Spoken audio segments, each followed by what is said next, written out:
Be sure to check out my daily live stream at twitch.tv/sourpeachproductions. Hello everybody, welcome to my first tutorial on how to stream using OBS. Now, I know there's a million different setups. I know there's a lot of ways people do it, but this is just from all the other tutorials, how they made it and, you know, what they exactly did. So first off, let me just describe. A scene is like, think of it as a stage, and with the stage, you need different items or props. Now, these props are going to be called sources. So each scene, we're going to call this. We're going to call it add scene. We're just going to call it test. All right. And then through that test, we're going to have different sources. So with this source, there's going to be window capture, monitor capture, image slideshow, text, and most importantly, game capture and video capture device. Video capture device is going to be your webcam.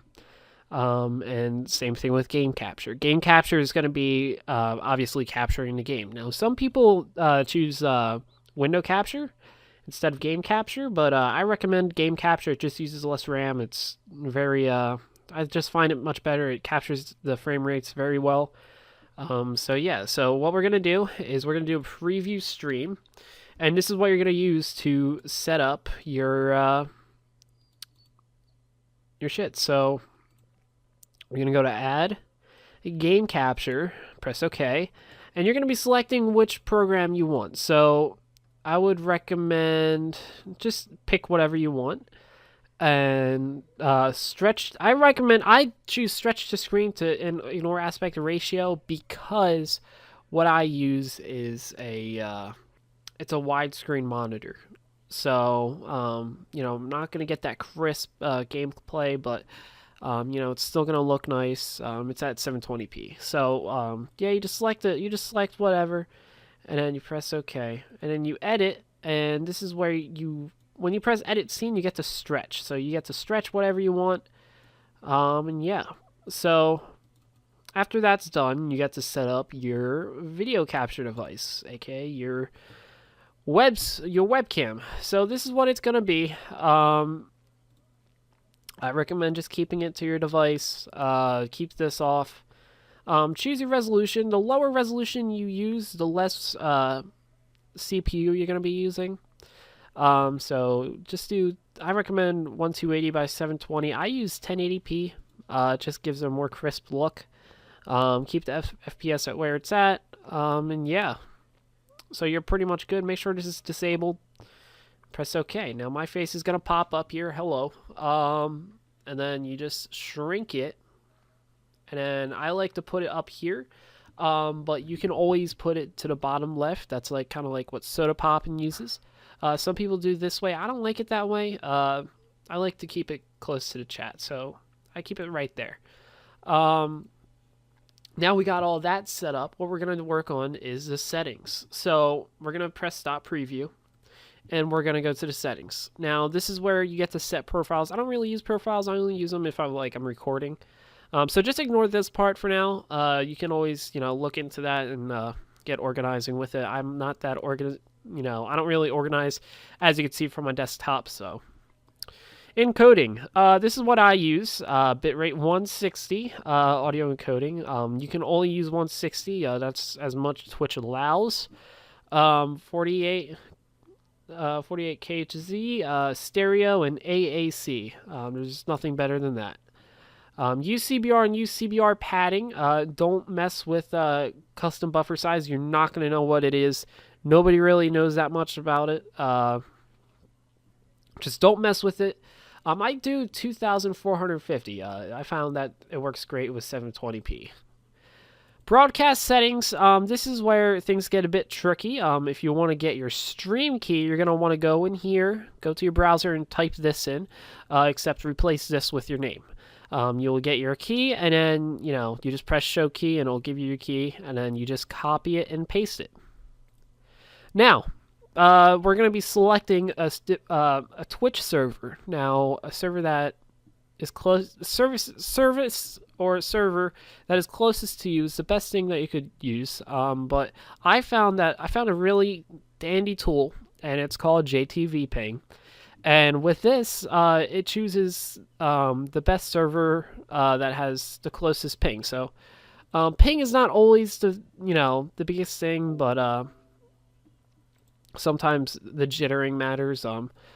But I'm going to show you this program real quick. So you just double click JTV ping, downloading twitch.tv server list, and it'll go through all of these. Now, as you can see, wow, some things have actually changed. I'm now seeing that New York is actually better than Ashburn. I use Ashburn, but I guess I'll switch to New York. So yeah, just let it run for a while. Run it for about 5 minutes. See how stable they are. And then always work on averages. So this is 23 millisecond, and this is 19.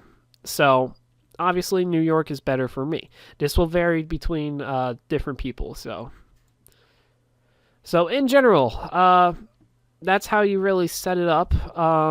Another way, guys, is to just select whatever you want. Again, choose, if you really don't want to do the JTV ping, just select the closest one to you. Video, make sure your video adapter is on your graphics card.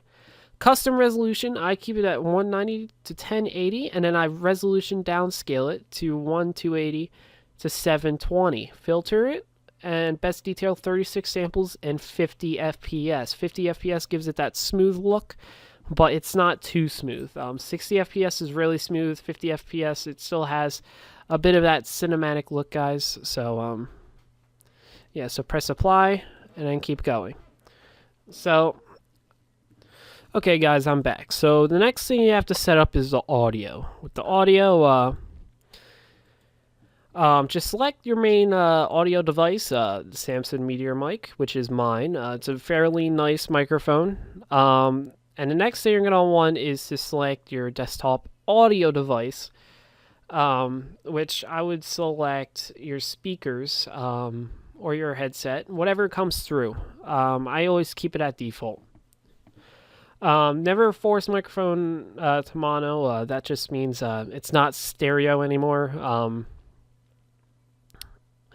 Microphone aux boost. This will make your microphone much louder. If your microphone's very quiet like mine, you're going to have to set the aux boost to around 2 or 4. Keep this the same, keep this the same, and keep this the same. Next, we're going to go to hotkeys. No, advanced, sorry. Now, I have a hexa-core CPU, so I would use multi-threaded optimizations. Process priority class normal, and scene buffering time to 400 seconds. It's originally set at 700. Make sure it's at 400.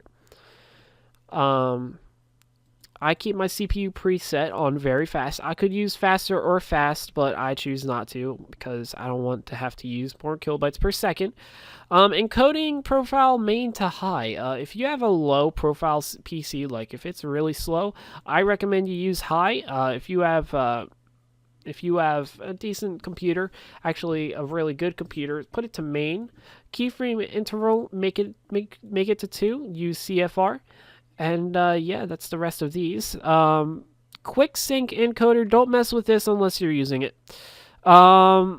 Microphone noise gate. Now the microphone noise gate is kind of like a threshold. So if I'll show you right here. It won't work properly because my microphone, I changed my microphone levels, but my microphone, if it goes above the closed threshold, it'll come in. The microphone will turn on and it'll detect my voice. Once it's below the closed threshold, it'll turn off. So it's pretty cool. I enjoy it. Scene Switcher, I've never actually used Scene Switcher.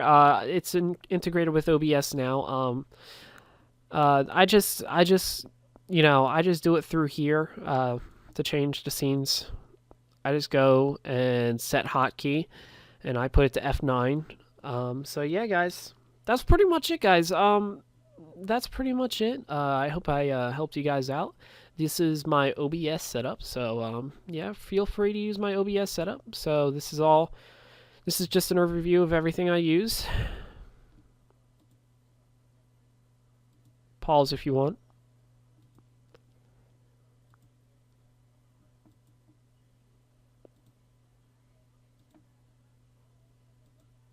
Okay, guys, so that is it.